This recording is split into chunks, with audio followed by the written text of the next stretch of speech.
courteous and considerate. Genesis 24 verse 19. At pagkatapos na kayang napainom, may sinabi, iigib ko naman ang iyong mga kamelyo hanggang sa makainom sa lahat. Napaka-sigasig. Amen po ba? Maunawain.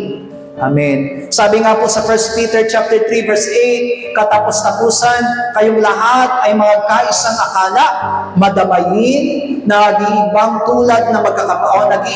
tulad ng magkakapatid, mga mahabagin, mga mapagpakumbabang pag-iisip.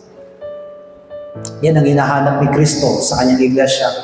That everyone should really love one another as a true brothers and sisters, mahabagin, mga mapagpakumbaba, mga, sabi doon, ay nagkakaisa ng akala at madamayin.